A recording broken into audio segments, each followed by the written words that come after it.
हम चाहेंगे कि बिहार में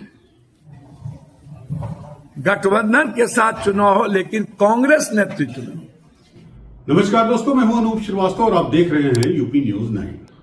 दोस्तों, अभी आपने जिनका बयान सुना देखा वो हैं पप्पू यादव, बिहार के पूर्णिया से निर्दलीय सांसद। निर्दलीय सांसद भी तब हुए जब कांग्रेस ने उनको पिछले लोकसभा चुनाव यानी 2024 के लोकसभा चुनाव में टिकट नहीं दिया और आरजेडी जो गठबंधन में थी उसने वहां पर अपना उम्मीदवार उतार दिया था। लेकिन पप्पू यादव निर्दलीय चुनाव लड़ गए और जीत भी गए। आरजेडी का उम्मीदवार तीसरे नंबर पर आया। तो उसी के बाद से पप्पू यादव लगातार सुर्खियों में है, लगातार खबरों में है। और परसों पूर्णिया में उन्होंने एक प्रेस कॉन्फ्रेंस की और उस प्रेस कॉन्फ्रेंस में एक बार फिर उन्होंने ऐसा बयान दिया है जिससे लगता है कि वो एक बार फिर से कांग्रेस की तरफ झुक रहे हैं या उनका खिंचाव कांग्रेस की तरफ हो रहा है। जी हां, पूर्णिया में हुए इस प्रेस कॉन्फ्रेंस में पप्पू यादव ने साफ साफ कहा कि बिहार में जो चुनाव होने वाले हैं 2025 नवंबर में, अक्टूबर नवंबर में, उस चुनाव में बिहार में बीजेपी या एनडीए का मुकाबला करने के लिए, नीतीश कुमार से मुकाबला करने के लिए इंडिया गठबंधन को एकजुट होकर चुनाव लड़ना है।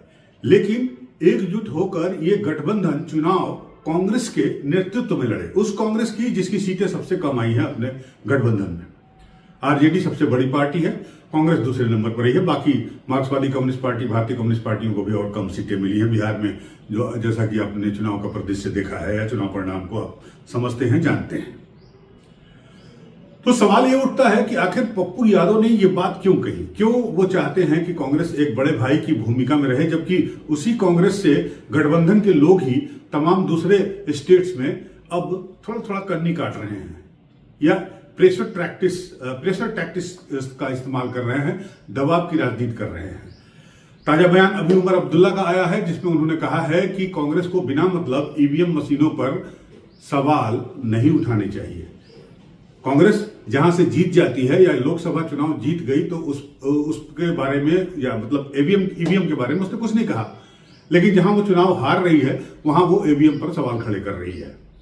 और ये कहा है उमर अब्दुल्ला ने, जिसके साथ मिलकर कांग्रेस ने जम्मू कश्मीर में विधानसभा का चुनाव लड़ा था। वहां सरकार भी बनी है, सरकार में कांग्रेस शामिल भी है।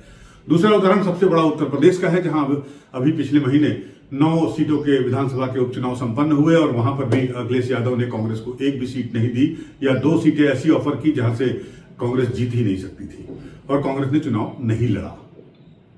तीसरा, हाल में ही आपने सुना होगा कि ममता बनर्जी को नेतृत्व संभालने की बात कही जा रही थी, कुछ लोगों ने उठाया ये मांग। यहां तक कि बिहार में भी लालू प्रसाद यादव, जो सोनिया गांधी के सबसे करीबी माने जाते हैं, कभी बहुत करीबी थे, रेल मंत्री रहे हैं उनकी यूपीए की सरकार में, उन्होंने भी कह दिया कि ममता दीदी को जो है कमान संभालनी चाहिए। उस बिहार में पप्पू यादव अब कह रहे हैं कि गठबंधन यानी इंडिया गठबंधन को चुनाव कांग्रेस के नेतृत्व में लड़ना चाहिए। तो आखिर सवाल उठता है एक बार फिर से कि पप्पू यादव ने ऐसा क्यों कहा। निश्चित रूप से पप्पू यादव बिहार की राजनीति का नब्ज जानते हैं, पकड़ते हैं, पकड़ है उनकी राजनीति पर और उन्हें पता है कि अगर बीजेपी का कोई मुकाबला कर सकता है तो वो सिर्फ कांग्रेस ही कर सकती है, क्योंकि उत्तर से दक्षिण तक और पूरब से पश्चिम तक कांग्रेस हर जगह मौजूद है, व्याप्त है। कांग्रेस को अपनी कुछ गलतियों में सुधार करना होगा, लेकिन बिहार जहां पर नीतीश कुमार को लेकर पप्पू यादव को लगता है कि नीतीश कुमार के खिलाफ गुस्सा है और उस गुस्से का फायदा उठाया जा सकता है अगर गठबंधन एक साथ मजबूती से चुनाव लड़े और कांग्रेस के नेतृत्व में चुनाव लड़े और एक बड़े भाई की तरह कांग्रेस जो है वो इस चुनाव में नीतीश कुमार एंड कंपनी यानी एनडीए गठबंधन का मुकाबला करे राहुल गांधी और प्रियंका गांधी के नेतृत्व में। क्योंकि राहुल गांधी सबसे ज्यादा मुखर नरेंद्र मोदी, प्रधानमंत्री नरेंद्र मोदी के खिलाफ अगर कोई नेता सड़क से लेकर संसद तक सबसे ज्यादा मुखर है तो वो है राहुल गांधी।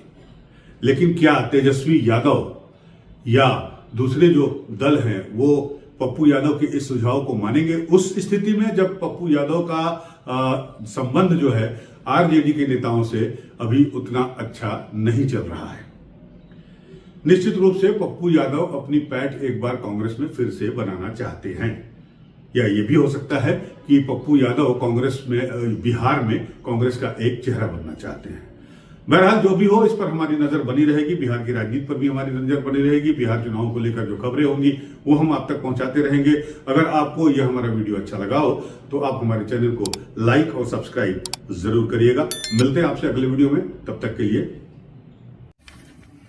मैं बार बार एक सवाल कह रहा हूं कि आने वाले 2025 का चुनाव